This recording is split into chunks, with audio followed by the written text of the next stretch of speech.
Alright, this video is finding all complex solutions to an equation. And we'll have to use the nth root theorem. And I'm just going to go ahead and show you now. Each example is going to have its own video. I'll have 3 examples. That will be the problem I work for example 1. That will be the problem for example 2. And that will be the problem for example 3. So you can watch whichever video you need to watch. Okay. Alright, so let's come back over here to the nth root theorem. It says if n is any positive integer, r is a positive real number, and theta is in degrees, then the non-zero complex number r times cosine theta plus I sine theta has exactly n distinct nth roots, given by the nth root of r times the cosine of theta plus 360 times k over n plus I sine theta plus 360 times k over n, where k goes from 0 to n minus 1. Okay, and I'll explain this more as we're going into the as we're working the examples. I'll explain to you more of what k is and all that stuff. Now in this, it's assumed, see, this right here is a complex number in trigonometric form, and what we'll have to do for these is we'll have to convert the complex number from rectangular form to trigonometric form, and it's assumed you know how to do that. Okay, I'll explain a little as we go, but if you need to check out some videos on that, I do have some videos on how to do that. Alright, so let's go ahead and get started.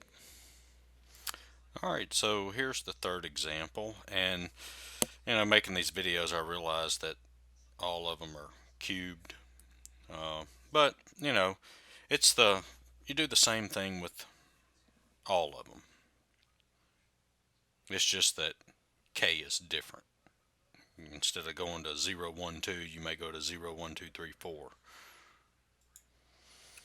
Alright, so in order to solve this equation, we need to find r, we need to find theta, and we need to figure out what k is. Alright, so let's go ahead and find r. So we know that r is equal to the square root of x squared plus y squared. And in this case, we have our complex number.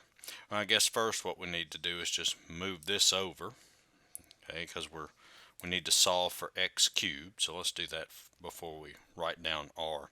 So if I add this to both sides,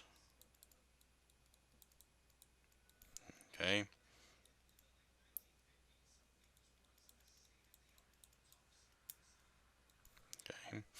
I'm going to get x cubed is equal to 4 plus 4i square root of 3. Okay, so now r we know is the square root of x squared plus y squared. And remember, your complex number, that's in the form x plus y I. And some books may use a plus bi. Okay, it's all the same thing. Alright, so in this case, we get r is x squared, so x is 4, so that's 4 squared, plus y squared. Well, y is 4 square roots of 3 squared, and this is a 3. And so we get r is the square root, well, that's 16 plus, and then if we square each of these, that's 16 times 3. So 16 times 3, that's going to give us, whoop, I hit something there, didn't I? That's 48. So r is the square root of 64. So r is equal to 8. Alright, so that worked out pretty good. So how about we just take that and maybe write that right here, r equals 8. and then we can erase this, and it'll it'll give us some time to some room to find theta. All right, so now theta, well, we know that tangent theta is y over x. Okay, so we get tangent theta is y, which is 4 square roots of 3, over x, which is 4. And so tangent theta is square root of 3. And by the way, what I'm doing is our complex number is in rectangular form, and we need to convert it to trigonometric form. That's why we're finding the r and the theta. All right. So here we get theta. Well, the tangent of what is square root of 3?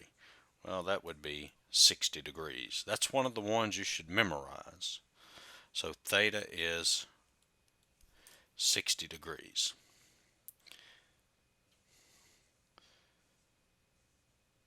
All right.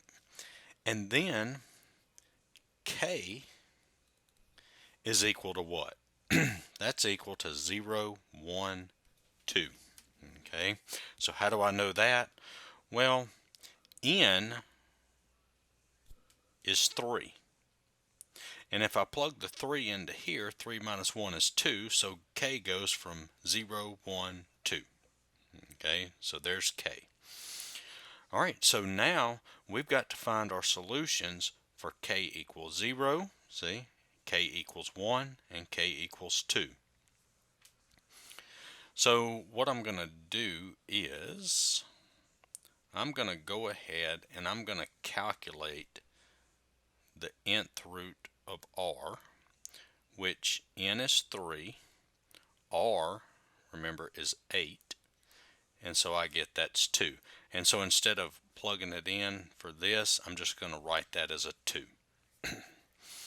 All right, so let's go ahead and start working it. So for K equals 0, so I've got to plug everything in.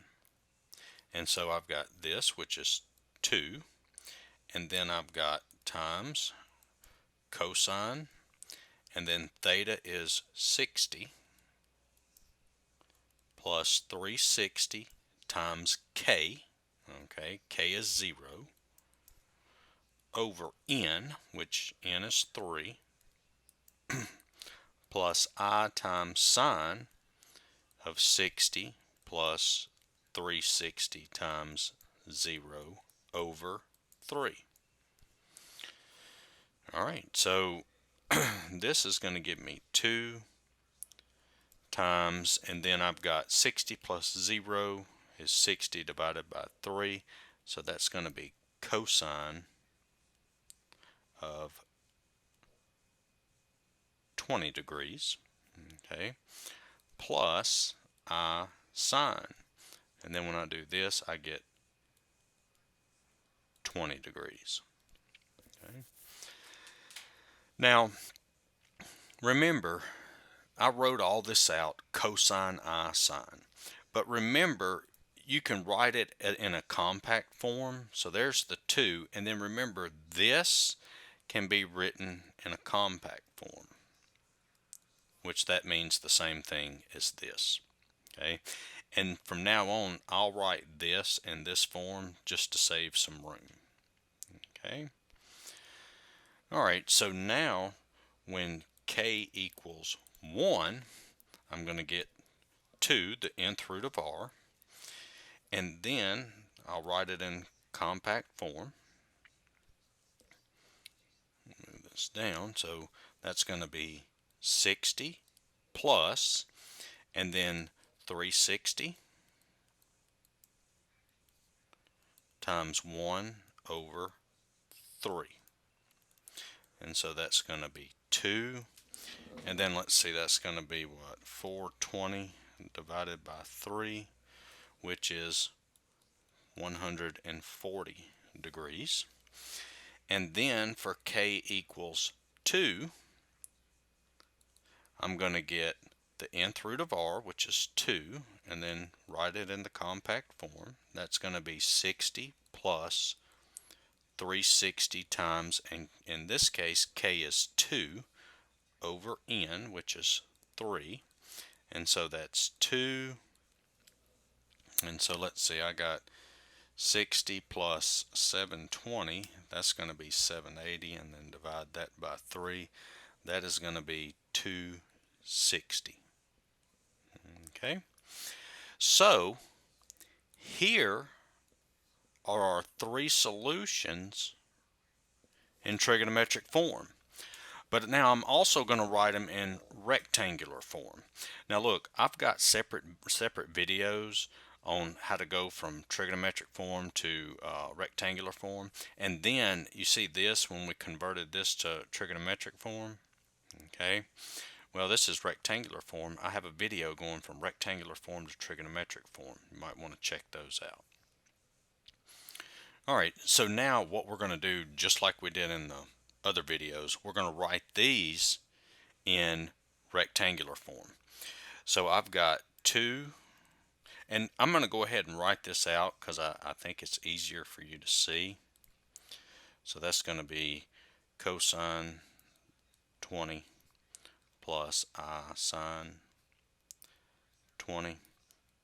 I'll write it out on this one, then the other ones I'll put this back in compact form. Alright, so this is going to be 2 times. Alright, so 20 degrees, that's not a special angle.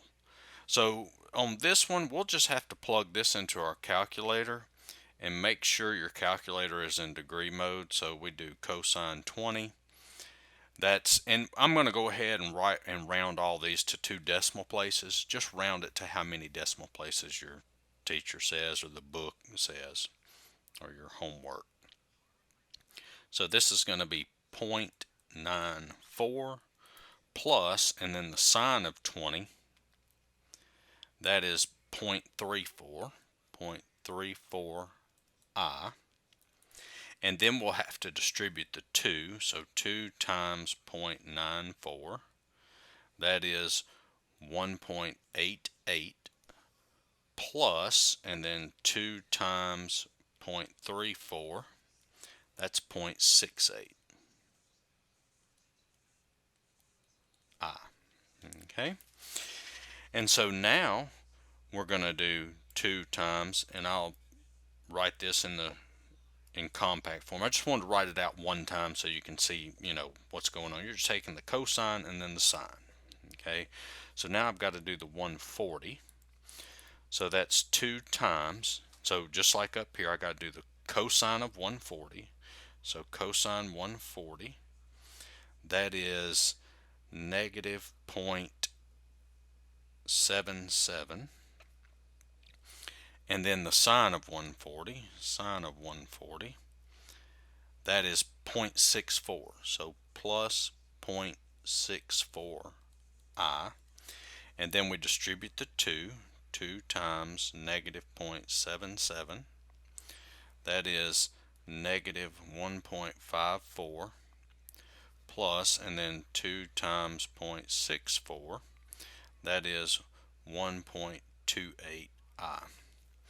And then we've got 2 and cosine plus I sine of 260. So that's 2, and then I do the cosine of 260. That is negative 0.17, and then the sine of 260, that's negative 0.98, so instead of the plus, it's going to be minus 0.98 I. Okay, and then I've got 2 times negative 0.17, that's going to be negative 0.34, and then 2 times negative 0.98, that is going to be minus 1.96 I. So here are your 3 solutions in rectangular form. Alright, so hopefully this helped. I know these videos are kind of long, but check out my other videos, give me a like, share, and subscribe, and thanks for watching.